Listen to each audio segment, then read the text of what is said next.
Hey everybody, it's Eddie J on Crypto for GrowMyBag.tv, and there is a lot to actually rifle through today. So I did not have enough time to get through everything with regard to all the points this morning during the Crypto Minute. So this is why we have the longer video. Anyway, let's dig in. So first I want to give a shout out to my boy Zuprock. He just landed a new gig over at Yahoo Finance. You're going to kill it, brother. You're actually going to kill it. I know it for sure. Proud of you, and I'm happy for you. He needed the good news, and he got it. That's what's up. Definitely your dad is looking down on you. Now, Bitcoin mining. Bitcoin mining now takes a full mega hash. The hash rate of Bitcoin right now is ridiculous, and it takes that much to mine a single Bitcoin. So it does signal that there is security in the network. There's network strength. That's actually a good thing. Now, something that really caught my attention that probably won't catch the attention of most: CBDC development. IndusInd Bank, Circularity Innovation Hub partner with the Reserve Bank of India to create their CBDC to create a farmer-focused CBDC pilot. That is actually a very big deal. There are a lot of people in India, and they're trying to figure out, well, what's the best way to feed all of these people? Move food around. What needs help, what doesn't? That's going to be interesting to see how it gets rolled out. My question is, how fast could you have done it without using a CBDC? Right? Conversation came up during last night's private stream for members only about what's the difference between CBDC and crypto. There's only one. Crypto's already here. No, there are two. The second one is it's not controlled by a single country or a single state. That's the difference. That's the main difference, right? That the second one right there. But the other one is it's already here. So that means that a whole bunch of money is going to be spent to develop a CBDC, right? A country's fiat as a digital currency. And it really makes me wonder why. What problem are you solving that isn't already solved? Let that go. Let that wash over you for a little bit. Now, we also know that the Hong Kong Stock Exchange has now begun trading for at least I think a minimum of 3 of the Bitcoin and Ethereum spot ETFs in the Asian region. Now, think about this. They're starting small. You know, in the United States, I think they started off, it was, you know, first few days, like $125 million in inflows, that kind of thing. It took a little while for everything to ramp up. And from the numbers I've seen thus far, it's only been a fraction in Asia. It's been a fraction. But I want you to stop and think of something. Why has it been a fraction? It's been a fraction because there's more crypto usage in Asia than there is in the United States. Meaning you have more people in Asia that will go out and get their own crypto than you do in the United States. So that's what makes an ETF more popular here. Now, I can understand an ETF that's comprised over several things, right? Several different stocks, several different industries, blah, blah, blah, blah, blah, blah. That's what's up. Okay, I'm interested in that. Am I interested in an ETF that focuses on a single asset? An asset that I can go get myself and not have to pay somebody to do. And there's your thinking for Asia. Now, that does not mean that you will not have, you know, Asian investment in those ETFs. That's not what it means. What it means is there are a lot of people there that are already educated in the space, right? That can go out and buy their own. But there are still a lot of institutions that have not. They might be interested. You have a lot of people that are still unknowingly kind of sitting on the sidelines, kind of interested. Like interested if you bring it up, but if you don't bring it up, they're not searching for it, kind of thing. And then you have external users that also might be interested, meaning people outside of Asia that have the ability to invest in Asian ETFs. Either way, any kind of demand is demand. See what I'm saying? So even though it was a fraction of what it was in the United States, it's still a positive number. And that's what I'm paying attention to today. Now, I'm waiting to see what happens over time. Because remember, like I said, it took a while for things to ramp up in the United States with Bitcoin spot ETFs. And I'm really interested to see how the Ethereum spot ETF actually pans out. That one is going to be interesting to me for obvious reasons. I mean, I can state them. I mean, the number one reason is because, well, we have Bitcoin here, but we do not have Ethereum here. And it is expected that on May 23rd, when we expect to get an answer from the SEC, that they will say no. And why is that? Well, it's because they're trying to say that Ethereum is a security. Done. An unregistered security, no less. Done. They're not going to say yes to it. I just really don't think they're going to say yes to it. Right? So it's one thing that myself and Justin Sun actually agree upon. You know how I feel about Justin Sun. I'm not a fan. Something else that's interesting is that Ripple is collaborating with HashKey DX as well as SBI Group to innovate Japanese supply chain operations and solutions. Now, I'm looking at that choice versus like a VeChain that specializes in that. I mean, because HashKey is just an exchange. So how is that going to work out? Like, what's the efficiency there? What was really the draw? Because if I want to talk about supply chain solutions, yeah, I'm going to first look at VeChain. So I want to know what made XRP Ledger a better choice than VeChain. I'm not saying it's a bad choice. I'm definitely not saying it's a bad choice. I'm just curious as to what made you choose that technology over this other technology. That's very interesting. Something else that's interesting. So you know that because of the whole FTX debacle, you have a lot of influencers, a lot of famous people that are being sued over it. Tom Brady, Kelly Clarkson, Shaquille O'Neal, others are being sued over their involvement with FTX. And here comes Eminem giving an endorsement to crypto.com. Ooh. And it's really sparking debate because people are really trying to understand why. Why would you put yourself out there like that? And I have to say that Eminem's team is not dumb. He's got a pretty strong doggone team around him. So I've got to think that they've thought it through, right? Especially from legal and risk perspective. And I'm pretty sure crypto.com probably cut a really nice check for that endorsement. Now, was it really an endorsement as much as him using his recognizable voice? Right? Delivering a script. And I think that's what could be different, is the verbiage that is being used in there. He's not talking about crypto.com. He's talking about a situation. He's basically rapping over a track or talking over a track. Right? And I just saw the commercial like 5-10 minutes ago. I don't even think he actually says crypto.com. And I think therein lies the difference. He's lending his recognizable voice, but he didn't give a nod to it. He just spoke over a track and they're paying for the track. I think that could be the very big difference. So we'll see how that pans out. But I actually don't think he's going to be brought to court over that. Right? I don't think that's the way it's going to go. Bitmain, major miner, invest in BEVM, a Bitcoin Layer2 project, valuing that project at about $200 million. That's going to be an interesting turnout. I want to see what they do with that, because I'm sitting back and I'm looking at that investment and I'm saying to myself, another layer 2. Why do you have a layer 2? You have layer 2s because layer 1s sometimes don't move fast enough and you've got to push off that traffic. So, okay, cool. Let's see how that goes. Or it's another set of solutions, on top of that layer 1, making things easier for people to work with. I'm interested to see how that's going to work. So that to me could be a good investment. Again, I'm pointing it out not because of necessarily anything other than it's an investment in infrastructure.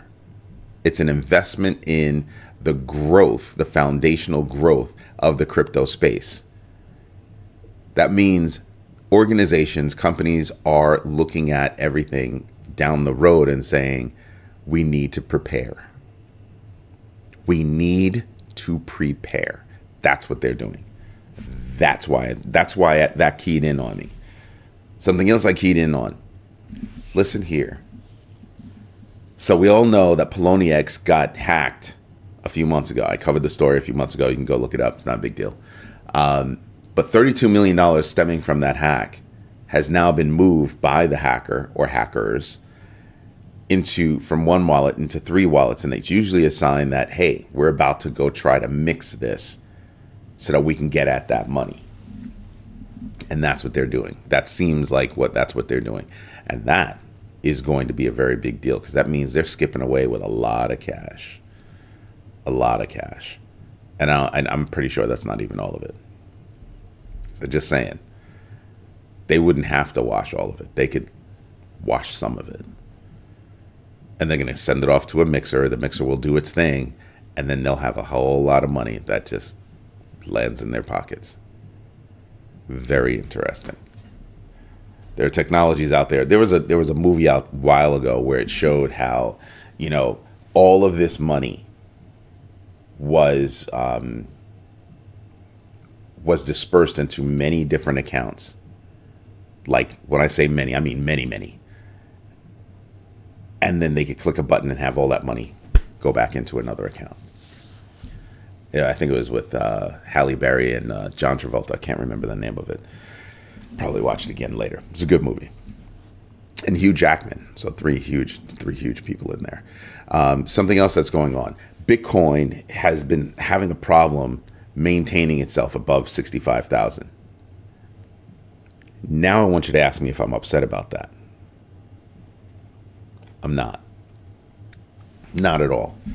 To me, this is an extended buying opportunity, and that's it. Where if you look at where Bitcoin is, and we'll look at the numbers in a little bit. There's one more piece of news I want to give to you that's really interesting.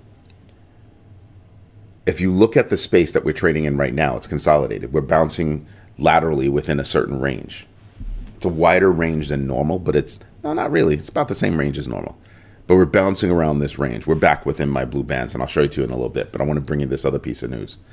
So a friend of mine a while ago had said, "Hey, we're thinking about, me and my partners are thinking about doing an ICO, and it's around, our garbage business and the energy that we can produce from that business to actually do Bitcoin mining." And I was like, "Oh, that'd be interesting. Let me know if you're going to do it." They never did it. However, I just read that Alliance Resource Partners mined, I think, 425 Bitcoin at about 30 million, and I was like, "Dang." And it's like, it's because we have excess energy. So it costs them nothing to mine Bitcoin. They're like, "Oh yeah, we have excess energy." So meaning that energy isn't going anywhere, so we might as well use it. And boom, it's a coal mining company using their energy for something else. That's, except for the rigs. I mean, how much were the rigs? A few million? So that few million flipped into 30 million of free money. Free money doing what they already do. Smartest thing ever. So I don't know. I didn't have time this morning to look up if they're a publicly traded stock. But if they're a publicly traded stock, I'm expecting that to go up. I'm expecting that to be up a bit. I know shareholders are definitely sitting back going, yes.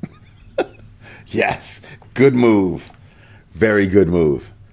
I really like that idea. I mean, to save money and create money while you're creating energy, siphoning off a little bit of extra energy to do something.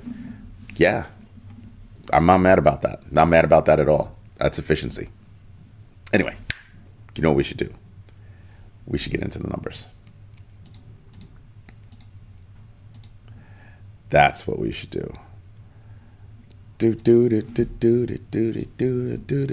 So let me just refresh this data for you real quick, because I haven't refreshed it since I started the video.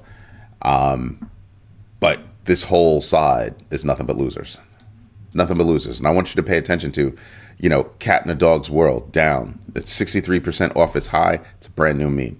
So 17 down 17%. I should say another 17%. I told you Pendle was down yesterday. It's down again today, 15%. Right? I thought I saw Dog with Hat on here. There it is. Dog with Hat down 6%, 47% off its all-time high. Again, brand new. Now, is there anything? Illuvium is down. I do pay attention to Illuvium. I don't hold that bag, but I do pay attention to them. And they're down about 6%. All right. Now let's go up. Hedera Hashgraph is down 6%, 83% off of its all-time high. Just saying. Just saying. That's not a little thing. Beam down 7%, 46% off its all-time high. Lido was up yesterday, down today 8%, 73% off its all-time high. Yes, I'm saying things are down off versus their all-time highs for a reason. Give me a moment. Ethereum name service, 82% off its all-time high, down 8%. Now, why do I keep talking about down off all-time highs? Because I want you to understand how that works. Because we're in a market right now where things are moving laterally, but when things go up, you're looking at coins that are so far off their all-time highs that they've got a lot of upward space. A lot of upward space. So that's what we should be paying attention to. So there's something like that. What else do we have going on as we dig deeper into numbers? Yeah, I'm not worried about that today. The Fear and Greed Index is at 67. DeFi Llama is still at 114, 111 billion, down just a hair from yesterday, literally just a hair. Again, like I was trying to tell you, look at that. My blue band goes from 57,686 to 63,714, and we are well within that band. We're well within that band. And if you look, I could put another line right about there at 59,502, because we were just there not too long ago, and keep this green line. I could even move that green line up a little bit to right about there to say, okay, that was our high of, basically 73, 750 thereabouts, and say, okay, that's it. We're going to stay right there. Right? And that wasn't the high of 73,750. The high, that's 72,655. The all-time high for Bitcoin is 73,750. There's the difference. However, we're still trading laterally. So if we're trading laterally, I mean, bring it in a bit. Right? We're still trading within this range. Look at that. These two almost perfectly line up with this one, right? Almost. But still, that puts us at 59,691. Right? Tight range. People are going to freak out if it keeps going down to 59. Don't do that. Don't do that. Don't freak out. Look at this as a buying opportunity. That's honestly what we should be looking at. Right? And the reason why is because there are just so many things going on that just get you there. It makes it so that if you can actually pay attention to this and your dollar cost averaging strategy is in place, you're not worried about this. Actually, you kind of are. What you're worried about is, do I have enough money to get in? But remember, you don't just dump. Piece by piece you get in. Okay? Piece by piece. Looking at the big board. Come on, let's go. Chop, chop. There you go. Everything's in the red. Everything's down majorly. Yesterday, Ethereum was at 3,200. BNB was higher. Pay attention to BNB. BNB is doing way better than Bitcoin and Ethereum. Way better. So pay attention to these things. Toncoin was close to $5. Now it's still at $5.36. But they've got actual use because of Telegram. Like I said, I'm not a Telegram fan. I'm a Telegram fan. But you got to pay attention to what, to things that are going on. As usual, do your own research so you understand what's going on in your space with your bag so you can make the right investment choices. If you're looking at it from a board like this, yes, I'm telling you, pay attention. Look at this. Look at BNB year to date, last 90 days. Look at Solana, year to date, last 90 days. Solana's tanked. It's at 129. Oh, last week when I got in, it was at 131. So this is marking another new low. It actually had gone last week down to 128. So look at this. Pay attention to that. These could be buying opportunities. Let's suppose it goes from 129 up to 150. That's a significant raise up, and it's nowhere near its $250 all-time high. This is why I tell you to pay attention to that. Now, it's also been spoken about with regard to TA analysis or technical analysis. TA analysis. Wow, I should slap myself. When you're looking at technical analysis versus looking at the news, crypto moves on news. Secondarily, you can pay attention to technical analysis. Secondarily. Okay? That analysis, that technical analysis is a look behind to try to gauge and try to guess at what's going to go on in the future. News is going to impact right there. Or at least tell you, hey, I've got some news. It's going to impact you right here, and right here. Right? It's minimum 2 times that you're going to hear something in the news about something. And that's what I pay attention to. Anyway, this is Eddie J on Crypto for GrowMyBag.tv. I hope you like what I'm doing. I greatly appreciate you chiming in, sending me notes, dropping me thanks, super thanks, all those good things, but especially joining and participating in our nighttime discussion by becoming a member of GrowMyBag.tv. And don't forget to hit Amazon and check out Crypto Foundations for building multi-generational wealth. That's the book. Have a good one. Bye-bye.